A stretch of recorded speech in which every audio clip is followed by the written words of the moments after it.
Launched from Cape Canaveral on the 23rd of November 1977, Meteosat, the first European meteorological satellite, marks the entry of the European Space Agency into the realm of Earth observations. The witches and rainmakers have lost their power. Man no longer builds temples to Tlaloc, god of rain. No longer does he raise his eyes, imploring to the sky. It is from the sky that he observes the Earth. For weather forecasting, meteorologists have developed a network of stations throughout the world, both on the continents and on the main sea routes, because disturbances in one region of the globe may have an influence thousands of miles away.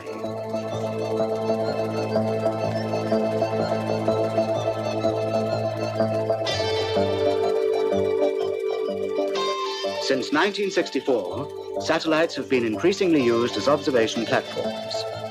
Meteosat forms part of a group of 5 geostationary satellites, making it possible for the first time to observe the whole surface of the Earth simultaneously. It is Europe's contribution to the World Weather Watch and to the Global Atmospheric Research Program, GARP. During the first GARP experiment, from December 1978 to December 1979, the 5 geostationary satellites are each transmitting an image of part of the Earth, thus making it possible to follow the evolution of meteorological conditions over the whole globe.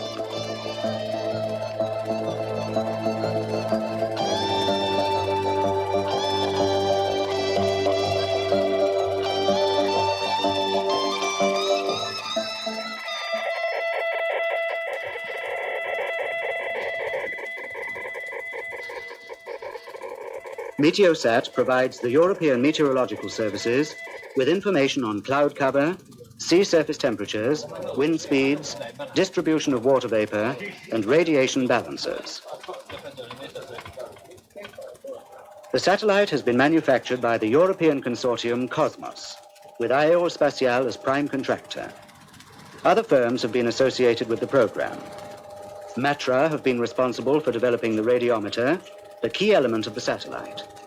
It is comprised of a telescope of focal length of 3,650 millimeters and a main mirror of 40 centimeters in diameter.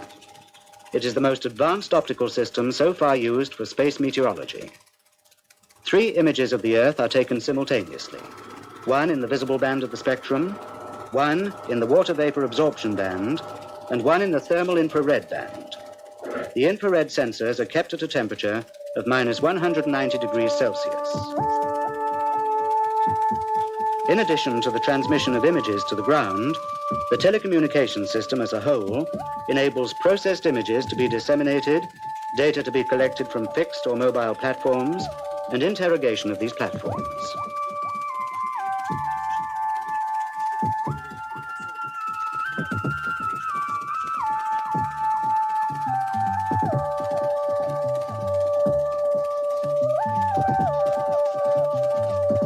All S-band transmissions are by means of a directional electrically D-span antenna consisting of 128 dipoles in 32 columns of 4 on a cylindrical structure. A toroidal pattern antenna provides reception of telecommands, images for dissemination, and signals interrogating the data collection platforms in S-band.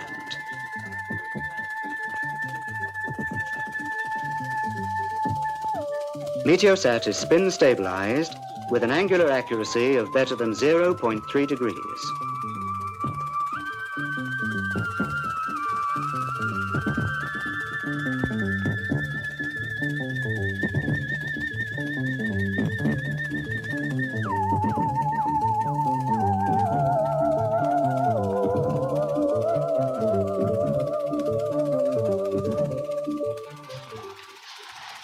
The electrical energy for operating the satellite is produced by an array of solar cells arranged in 6 panels. They supply a power of about 250 watts. During eclipses, a nickel-cadmium battery takes over. All the prototypes and flight models of the satellite have been integrated at the premises of Aerospatiale in Cannes. The vibration and solar simulation tests have been carried out at the CNES in Toulouse.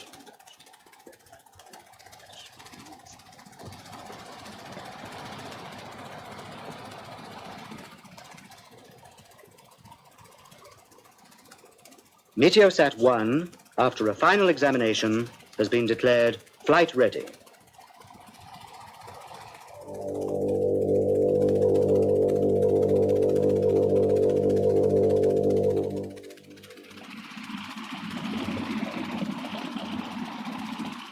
After final checkout, the apogee motor is integrated into the satellite at Cape Canaveral in Florida.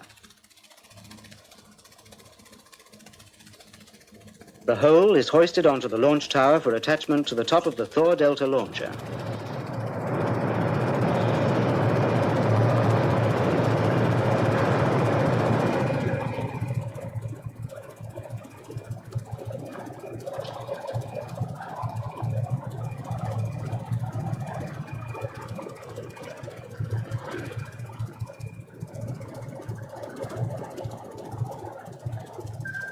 The satellite is 3.20 meters high, 2.10 meters in diameter, and weighs 697 kilograms with its apogee motor.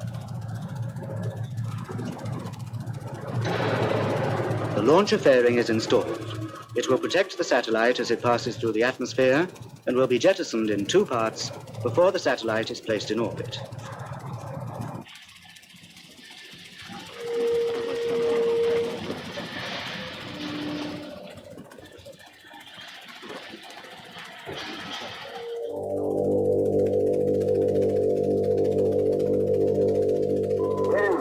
ESOC, the agency's operations center, is all set to control the maneuvers for placing the satellite in geostationary orbit.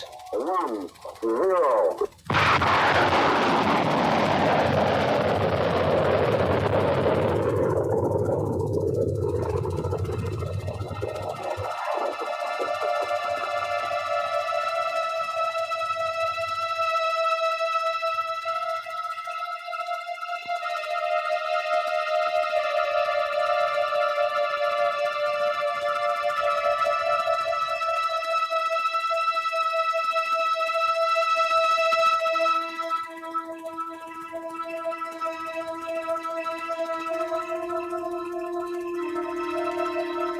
Meteosat is launched on the 23rd of November 1977.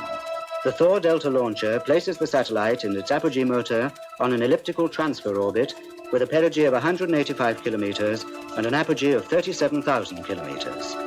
16 hours after launch, the apogee motor places Meteosat on its drift orbit, and 3 weeks later, it is in position over the Gulf of Guinea at longitude 0 degrees.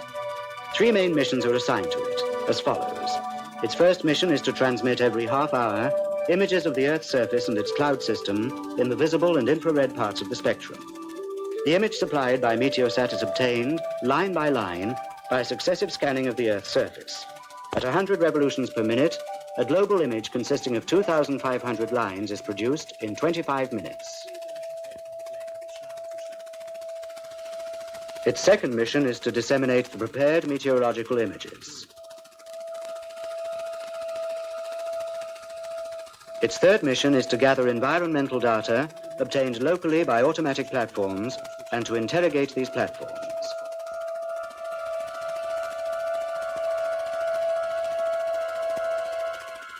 The reception and transmission station is located at Michelstadt in Germany. This station is linked by radio and coaxial cable to ESOC, where the data processing center is located. Meteorological information must be available as quickly as possible for dispatch to the users. Now, each set of images represents 200 million bits, which explains why the processing system is one of the most advanced in the world for real-time civil applications.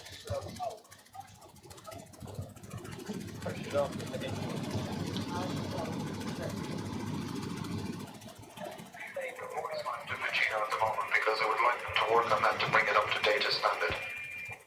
3 meteorological consoles enable the ESOC operators to dialogue with the processing centers.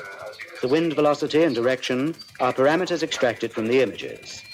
First, small, well-defined clouds are sought for use as a tracer between 2, 3, or more successive images. One of the standard operations carried out here is the checking of the quality of these wind vectors before disseminating the information.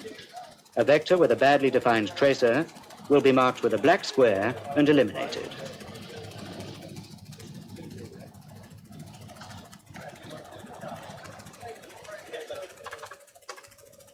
Other parameters, such as the water vapor content of the high troposphere or the sea surface temperature, are extracted using a program described as integrated meteorological processing. It is possible to electronically zoom into a given region so as to obtain an image representing approximately 160 by 160 kilometers of the Earth's surfaces, composed of 32 lines, each one including 32 image elements. At the sub-satellite point, each image element represents a 5-kilometer square in infrared.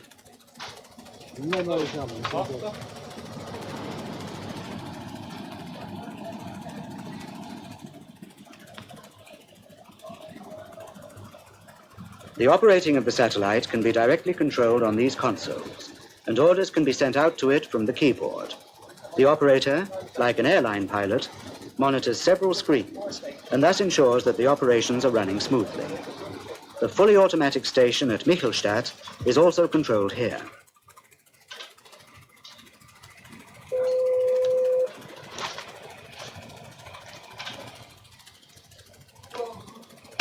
Turn on AD Satcom. Is job 245 running yet? It never stopped. It's been running all the time.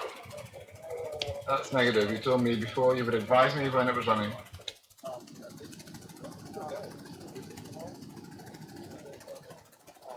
The main Meteosat users are the National Meteorological Services.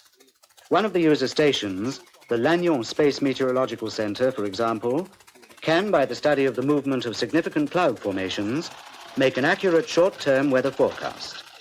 Only a geostationary satellite could provide the images for this type of forecast.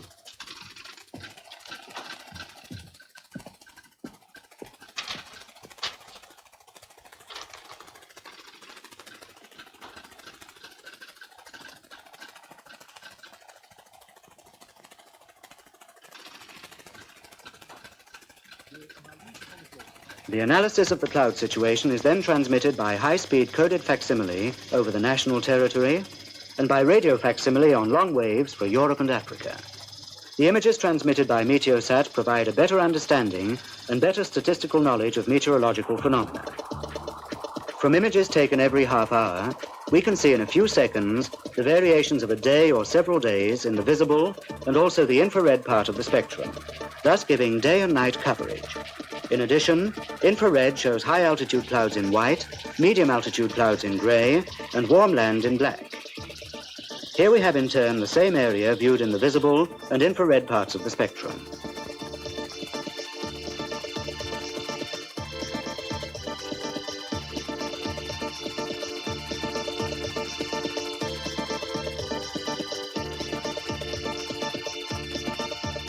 The use of the water vapor canal is one of the original features of Meteosat and represents a substantial step forward in the refinement of interpretation techniques.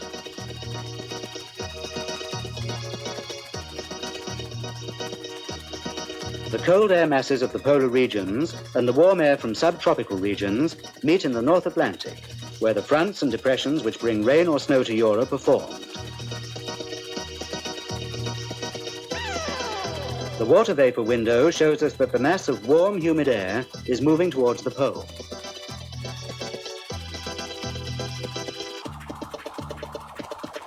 Meteosat also provides, for the first time, good observation of the meteorological conditions over the South Atlantic. As in the Northern Hemisphere, we can see the anticyclone dominating the subtropical Atlantic and the strong high-altitude flow between Brazil and the southern part of the African continent.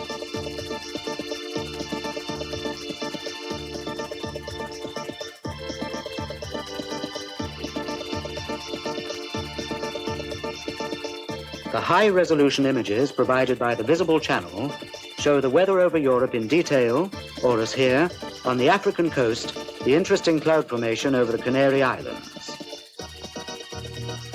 Over tropical lands, the daytime heat, accompanied by storms, shows strong disturbances which may remain constant from one day to the next, although the cloud cover varies.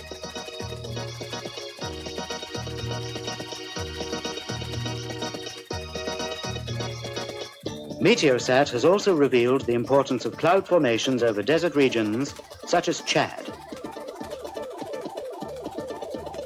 To the west and east of Meteosat are two American satellites, GOES-E and GOES-I. GOES-E sends raw data to the Wallops Island station, where they are stretched before being returned to the satellite. The Lannion station, by means of the European equipment located there, receives, converts into Meteosat format, and retransmits GOES-E images to Meteosat, which then disseminates them. GOES-I sends its raw data to the ESA station at Villafranca. As with GOES-E, the Lannion station converts to Meteosat format the GOES-I images, which are then disseminated by Meteosat.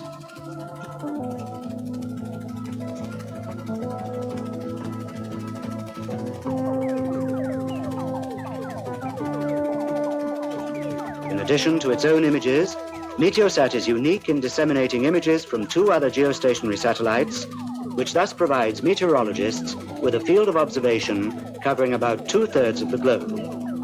Meteosat is the first phase of the European program of meteorological satellites. Meteosat 2 will be launched in 1980 by the European launcher Ariane.